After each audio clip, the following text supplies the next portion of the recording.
Today's podcast is brought to you by Blue Canary. The bird has landed on beautiful Bainbridge Island, conveniently located at 499 Madison Avenue. ASE Master Technician Clint Ramsey brings over 15 years of experience, award-winning diagnostic skill, and a desire to reinvent the automotive repair experience. Schedule an appointment online at bluecanary.biz or call them today at 206-451-4220. I'm Maria Metzler, the Executive Director of Helpline House. The global pandemic has affected us all differently. If you or your neighbors need food assistance, mental health counseling, rental assistance, or Parks and Rec vouchers, please reach out. Helpline House can help in many ways. Find us on the web at helplinehouse.org. It's what we do. Neighbor helping neighbor.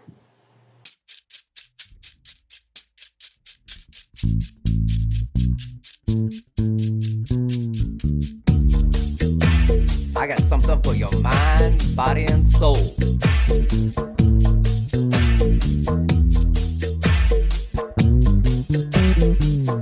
I got something for your mind, body, and soul.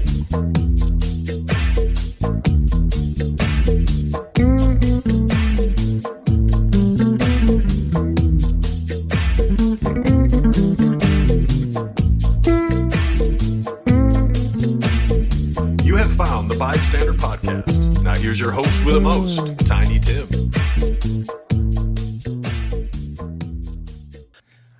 What's good, Podcastville? You found the B.I.STANDER Podcast. Happy generic time of day to you. Today, my guest is running in the North Ward for City Council, Chris Smith. How are you, sir? Thank you. I'm doing just fine, and I appreciate you having me. Awesome. Yeah, I've seen you around on the island a few times, and I'm glad I get to sit down and have a conversation with you in a loose forum and not on a Zoom meeting over a minute time or over a tennis net. Or just reading a political sign in a yard. Why do people always have the hubbub about the signs littering the world here? Well, from my view, and we're not going to be using signs, and it's just a demonstration of climate sensitivity to me. And the other issue I think is, it's an island-wide, public that we have to reach out to. And the sign strategy is really 40% good at best.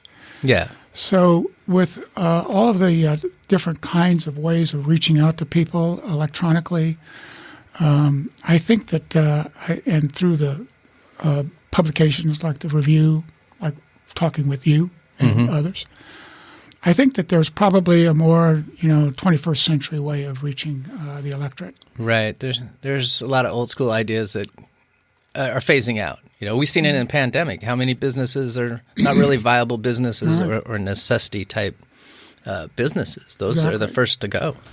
So anyway, I'm not saying that we're going to have zero signs. I've got some really smart people still thinking about it. But it's not going to be our number one or number two reach out. Right.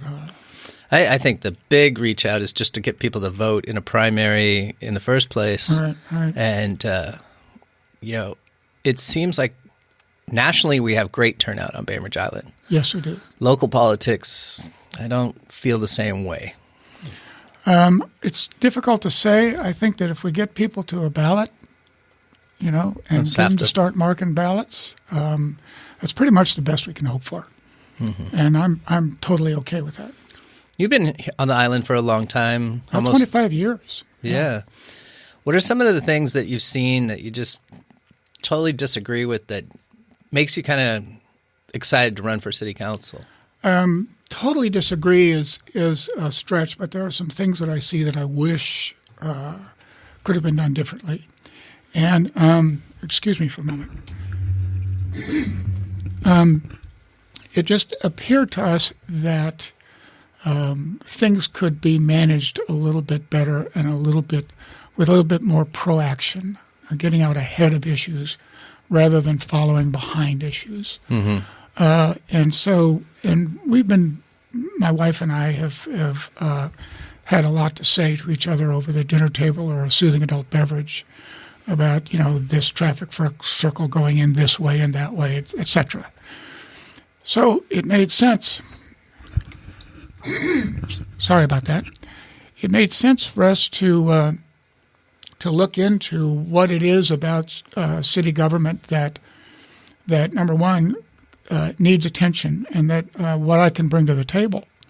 And it turns out that there are some ways that I think that I can be a contribution. Awesome. Let's get that mic pointing towards your chin so everybody can hear your thoughts clearly.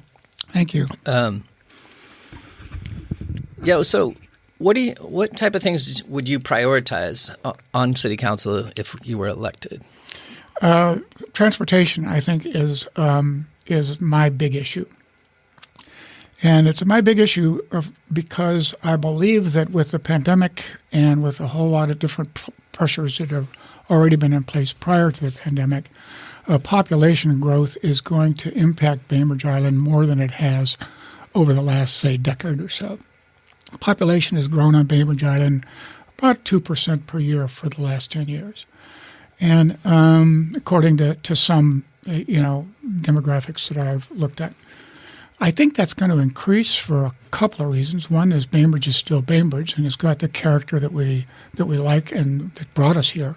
But number two, one of the after effects of the pandemic is going to be an untethering of workers to their workplace. With remote work and telework becoming more the norm, people are going to have a lot more locational flexibility. Yeah, and making Bainbridge a much more attractive place to locate. And case in point is a family member that just moved to Bainbridge. He works in Issaquah. His wife works in Tacoma. And he just bought a house and his young family and put it up. And the perfect vision is that visiting them a few days ago, we walked into town.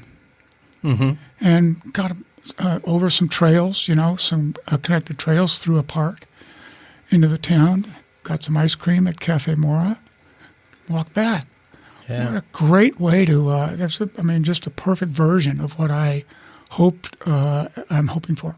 Yeah, I got to shout out to John Grintner for all his work that he does on trails and mapping it, but also to the city and the Parks Department.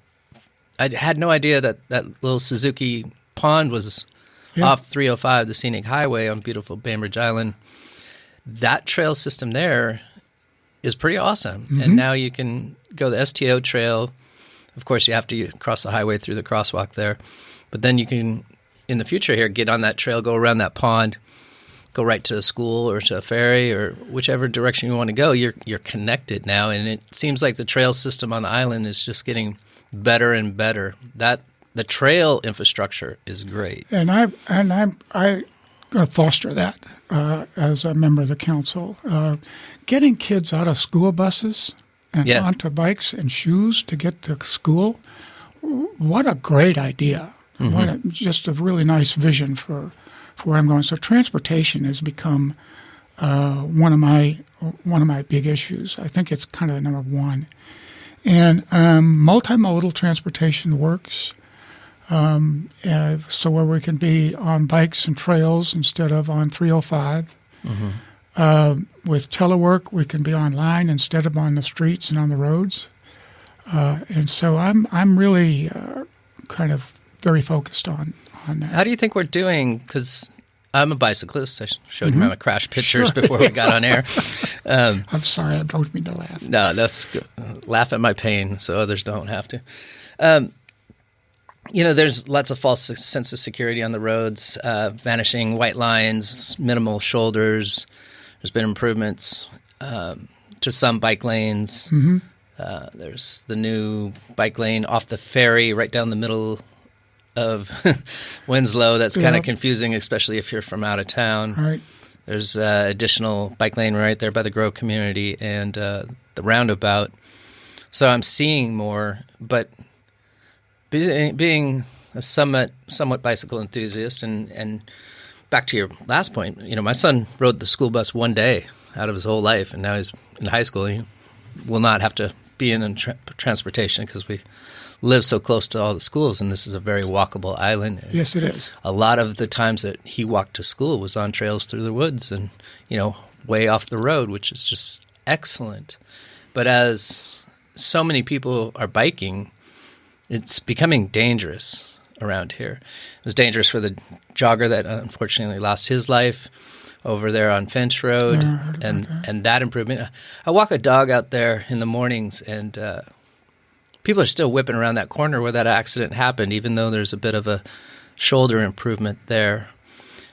How do you see a solution to the infrastructure to make it multimodal? Modal is the word I use. Okay. How do you see that happening, and over what period of time? And how can you press that issue on council?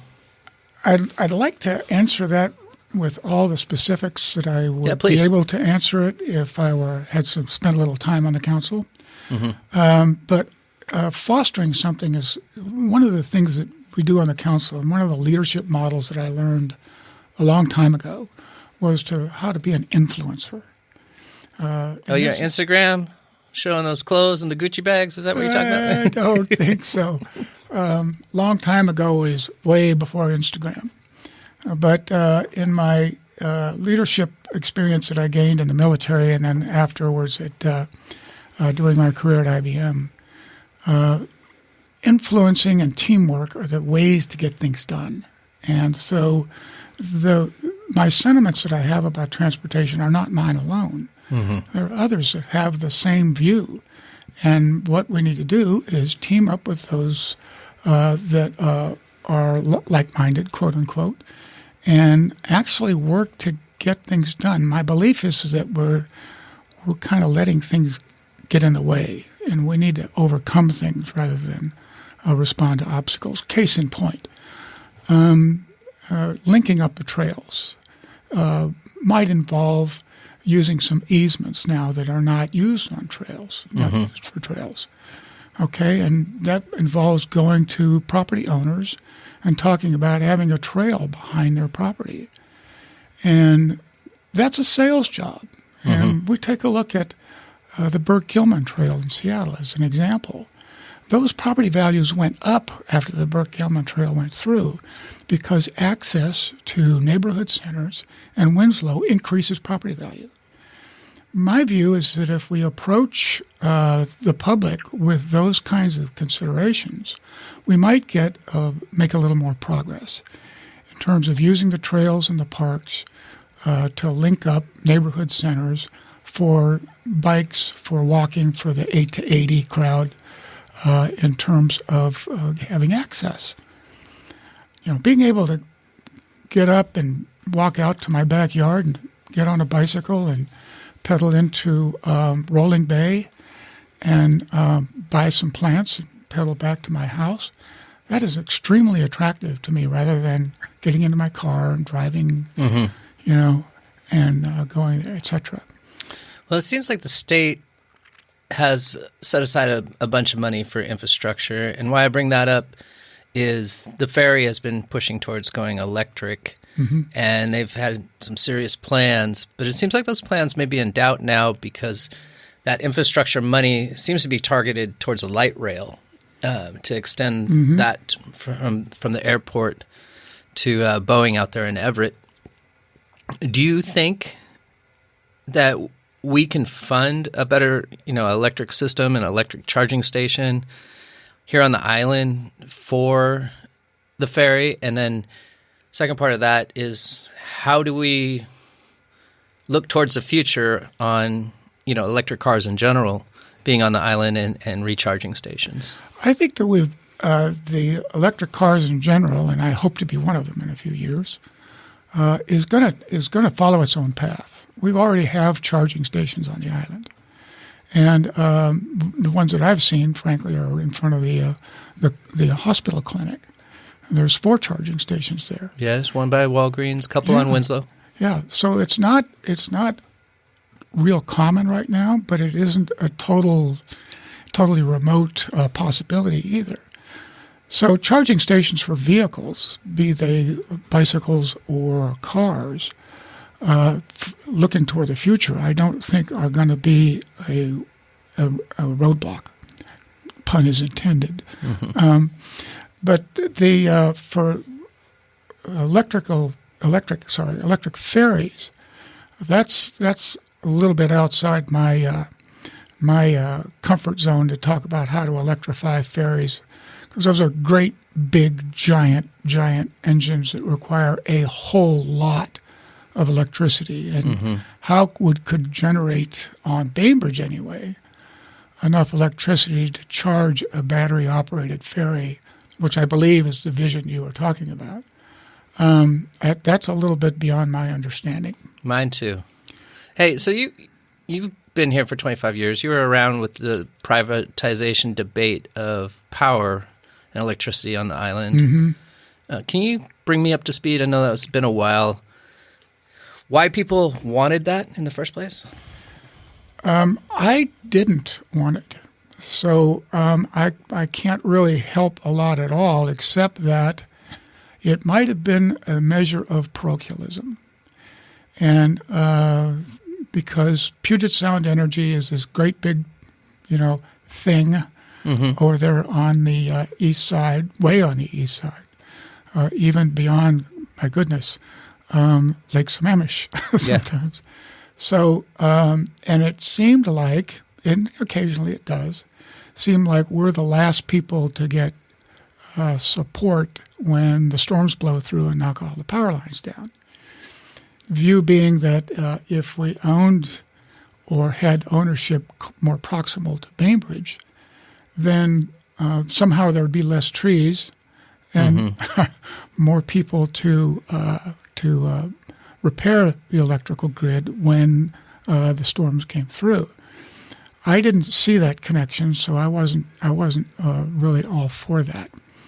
I think too, you coming from your IBM background and being a strong proponent of high-speed communication and fiber optic cable on this, I believe it was PSE that put in an additional station. So when substation, So when the power goes out in a certain neighborhood, it can't go any further than that substation. Correct. And that's a great improvement. I've had a street light taken down. I've had a pole up, new pole put there, all in like the last year. I've had massive amounts of fiber optic cable that's just in a loop on one of these poles now. Right. I would have preferred the light because it just illuminates my house, makes it safer, right? When is that going to come into effect that we can use it? Because my house, having my child in a pandemic situation, me having a studio, talking to people on podcasts, and my wife running Microsoft Teams, you couldn't even get a signal standing next to the modem on some times. Yep. Can you explain why the cable's so slow here, and when and if we're actually going to have that high-speed communication? The short answer to your question is not really. I can't really explain it. I can give you my impression, though, because Sure. I have DSL at my house, which has varying speeds depending on a whole lot of things. One being there's bandwidth and users and the time of day. But to get to the heart of the issue, and from my perspective, we have fiber on the island. The conundrum with fiber is the quote-unquote the last mile. How do we get from the fiber trunk to your house in an economic way? And I think that the economy of bringing fiber into a household is prohibitive. So my view is that the real solution for 5G from the individual in the household, the real solution for high-speed communications for the individual in the household is 5G. That will take care, I believe, of the average household on Bainbridge. The fiber optic cable would go to the institutional users, like putting fiber into our schools. Into our emergency services, into our hospitals. So that's where fiber finds its niche. For you and for me, I've got a fiber cable that is 4 blocks from my house, and it's prohibitively expensive, 2 roofs, to bring fiber into my house. And I don't need the fiber bandwidth. I can do just fine with the bandwidth that 5G provides. So come to the household through the air, and we'll go to the institutions through 5G trunks. And I think that will take care of the high-speed communications that I envision. Can you explain to me exactly what 5G means? No. I can tell you this, though, with my brand new phone and everything else, it is ridiculously fast. Awesome. It is ridiculously fast. I can sit on the ferry and watch an entire podcast or watch an entire, program, that would otherwise spend half the ferryboat ride downloading. I can see it in the first 10 minutes. Just because and this is on the ferry, 5G with 2 bars. Mm-hmm. So I will tell you that it's my view that, one, we need better cell coverage on the island. That's been true since I've been here. And the other is the cell coverage has to be 5G. So if we do that, then the household that really wants the 5G, needs the 5G, and is willing to invest in it, and it's not prohibitively expensive, is able to bring 5G into the household and pair or counter or ally with whatever DSL installation is there. Are you going to be able to get Netflix on 5G? The 5G people say yes. I'm not so sure. I think that the DSL is going to be here for a while.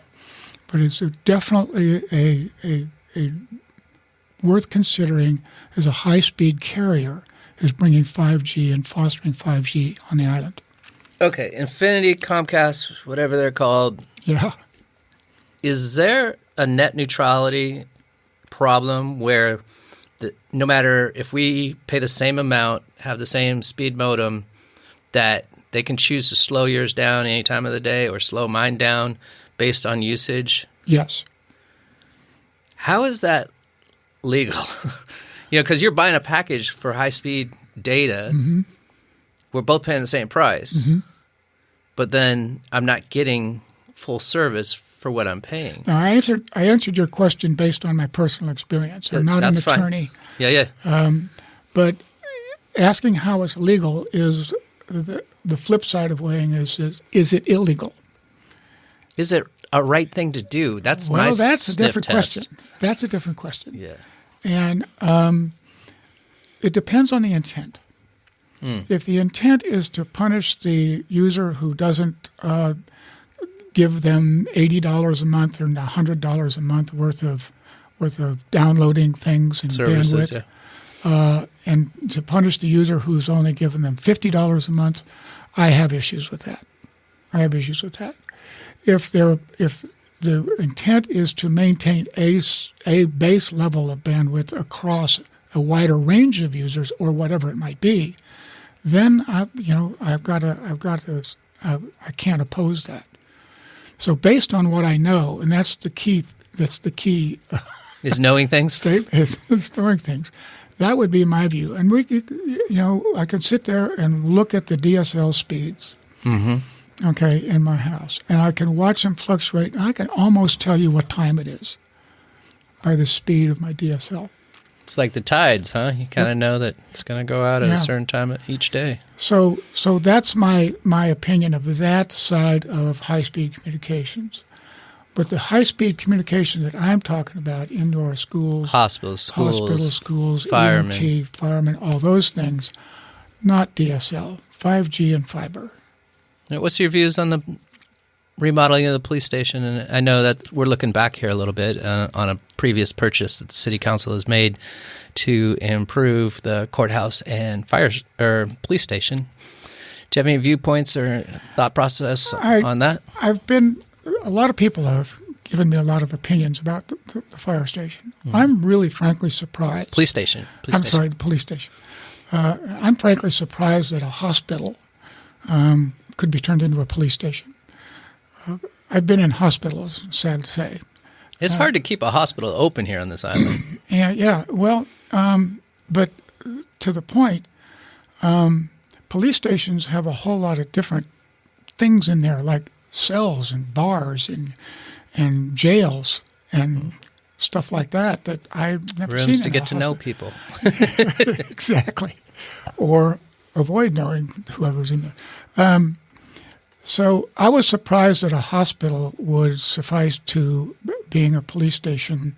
And I'm told that, it was $20 million or something like that. I'm not sure the answer or the number that we had that could go to a police station. I can't put any validity to what I've heard. But it just looked to me like it was done based on really sketchy information to take care of this particular individual or that particular individual who had some interests in selling or working with turning the hospital into something different. So we needed a hospital. We needed a new police station. Sure enough, a hospital appeared to be a big enough building for that. So it seemed to, once the freight train was on the track, it was hard to... We needed a new courthouse, too. Because I believe the one in Rolling Bay, the lease had expired, and they're... Yep. What are they, month to month right now? I think so, yeah. And theoretically, the courthouse could be part of the police station. Right. Even further back, we have two beautiful fire stations. Mm-hmm. I would have liked to have seen the Madison station be a combination, police and fire, but there's some pushback that they wanted their separate identities. Well, I don't know about the separate identities, but I do know that when the fire station is called into action, that whole building is doing nothing but fire stuff. Mm-hmm. So trying to put two EMTs together requires a facility that would be pretty substantial, so that they could both operate independently out of the same building. Mm-hmm. And I'm not 100% sure that having them in the same building is worth that kind of expense or consideration. The other thing is that locating fire stations is a much more strategic kind of a decision than locating a police station. Yeah. So from that perspective, I think that co-location of police and fire might not be the optimal solution. Yeah, there's probably some problems with it that I don't see as well. Do you believe that the city should, once they move into there, sell that property down by the ferry or maintain that in their own way? I think the city should maintain the property. Mm-hmm. There are some it needs careful consideration as to what can be done with that property before we sell it off to a developer or whatever. So off the cuff answer, the city should maintain the property until we have a good solution that involves a whole lot of different requirements and a more broadly based solution rather than just, here's a building, we don't need it anymore, let's get rid of it. Let's raise the thinking on that. Well, this is very, in my mind, a long-term valuable parcel of land. I agree. I agree. Shouldn't take it lightly. So let's talk about some of the things that you want to champion as a council member. We have a climate action plan in place. Mm-hmm. How do you feel about it? What do you like or not dislike about it? And what type of things you would have a sense of urgency towards? I had a chance to review the climate action plan, and I am very complimentary of the people that put that together. It is extremely well done and very thorough and well thought out. Now, does that mean everything in the climate action plan we should pull the trigger on? No, but it's a good basic starting point to where we can build on that and move it forward. I think it's something like 110 pages, but it's not just all text, right? But it talks about green building, which is something that makes so much sense to us. And it talks about the use of, water table support and making sure that we have a good aquifer on the island. Things like that I think are fundamental Take a look at San Juan Island up in the San Juans. They have serious issues with the water table and have for a long time. We don't need to do that. How do you think growth will impact climate change and the water table and aquifers? If it's done right, there's the if. It will not be the load. Put it differently. It will not be the load on the environment that if we don't do something right, if we're not ahead of the growth in terms of building up centers, building out high-speed communications, getting people online and off the roads, and putting in multimodal transportation, growth will be a bigger problem on Bainbridge than it needs to be. Yes, growth is a problem. We'd all like to be the last person to move here. Okay? That's just not a reality, so let's do something so that we can respond to growth in terms of available housing and in terms of vibrant neighborhoods and in terms of connecting the neighborhoods with multimodal transportation. All right. How do you see housing coming along here? You know, both affordable and density growth. Are you pro density areas like your neighborhood, Rolling Bay, or downtown Winslow, where the hotel was going, or Rolling Bay? I said Rolling Bay, Fletcher Bay. Mm-hmm. Areas like that are semi-zoned for commercial space. We seem to have reached our growth goals for the state on Bainbridge Island here. Mm-hmm. Yeah, so we're not required to, but there's got to be some sense of growth going forward. Now, does that become affordable housing, or does it become density, or a combination of both, or is it all environmentally, sustainable, carbon-free footprint type places like the Grow community areas was trying to do? I don't think carbon. We like to be low carbon. Carbon-free is an imaginary. That's a chimera. I need to get that out of my vernacular. Yeah, you're not going to be carbon. There's a way to be carbon-free. It involves caskets. But I think having neighborhood centers makes the most sense. If we just let growth and housing sprawl,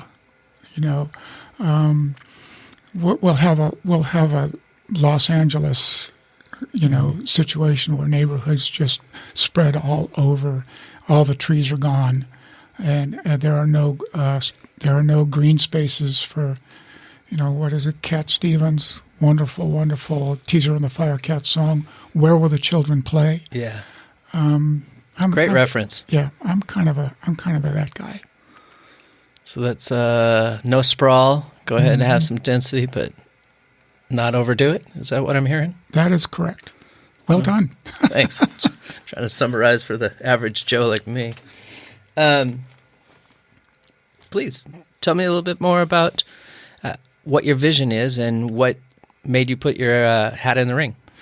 I get asked that question a lot. Yeah, I want to know that my politicians are not in some egotistical, single-minded, single-driven agenda. Well, if I were that, it wouldn't have taken me 25 years to do this. So you can relax on that one. But, awesome. But thank you for bringing that up. But excuse me for just a moment. Sure, that's why we got the water. As long as we don't spill it on the equipment. Just got the studio back. Fair enough. But I have some experience. I looked at, I have some experience in both leadership and teamwork. Okay? And those two elements both go hand in hand in a city government modeled the way our city government is, which is a relatively weak mayor, comparatively speaking. Mayor, forgive me, I'm not talking about that individual per se. No, you're talking about a city manager run. Correct. Exactly. Exactly. What do you call that type of government? Well, a strong mayor, I guess, like what we have in Seattle. But we have a not so strong mayor in well, Seattle. now, That's just now my we're starting opinion. to get to personality. We're getting in the weeds now. Yeah, but the structure of the city is flat. The organizational structure of the city is relatively flat, which is an environment I'm used to working in. Now, you would point to my being a captain in the 82nd Airborne Division and saying the Army is not flat; it's a tiered structure, and you're correct. However, in that role, all right, a lot of leadership was about influence. People tend to think that officers order people around, and to some extent, yeah, they do when they need to. But it is a lot about influence, and those who feel that officers order people around don't really understand the emergent structure of the military, where the senior members of the military that have been there for 20 years and 30 years are the ones that run the show. So as my role both when I was in Europe in a diversified classified mission in Europe was all about influence, because I was working with people that were a whole lot smarter than I was and a whole lot more skilled than I was. And my job was to support them and keep their environment to where they could do what they were doing. Come back to Fort Bragg and the 82nd Airborne Division. It was pretty much the same way. I found myself relying on people that had been doing what they were doing for a long time. And so my job then was to foster their environment to make them productive. It doesn't sound really Army-ish or military-ish, but that's really what it was. It sounds like teamwork, though. Well, that's the leadership experience or the teamwork experience that I brought forward. Yes, there was times when I needed to exercise my leadership skills and leadership experience. And, getting 135 people to voluntarily jump out of an airplane while it's still in flight, that's leadership. But just for the record, you're not going to get me to jump out of an airplane anytime soon. Okay, I'll take that off my list. Risk adverse when it comes to jumping out of planes. You can ride the bicycle and you're risk adverse. That's fine. I am risking everything riding the bike here. Sorry, That's funny, though. I like that you got a sense of humor. I had to bring that up. I'm sorry. You can bleep that out or whatever. Anyway, so the idea is that there's this blend of teamwork and leadership that I think I've got a sufficient blend of both, knowing when to use one and when to use the other. I've got some ideas about leadership that, really it all boils down to doing the right thing the right way. How do you feel current leadership's doing? They're doing the right thing. Okay. It's the second piece that I hope to bring to the table. We need to do the right thing the right way. Okay? Most of for most part of what I've seen, all the hearts are in the right place. Yes, there's a little palace intrigue here, a little palace intrigue there. That's fine. That's put three people together, you've got palace intrigue. Just three? That's all it takes? Then four, it's group blocking? Yeah, there you go. But so I think everybody's well-intended. Okay. So I'm going to start with that premise. And you're going to assume goodwill. Yes. And we'll assume that hopefully leaders do the right thing the right way. So that's what I want to bring forward, is to make sure we're doing it the best way we can, fiscally and as well as from a population perspective. We're supporting the citizens of Bainbridge in a fiscally responsible manner. How do you, from a leadership perspective, invite more people into the process of making this island the best place it can be? Listening.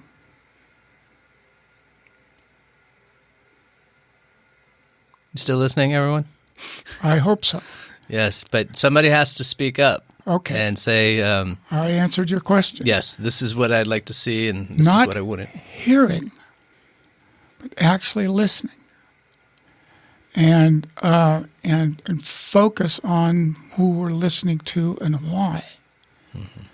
Not the mirror in the bathroom and the echo chamber. Right, and whoever's walking around behind them. And like-minded people. Yep.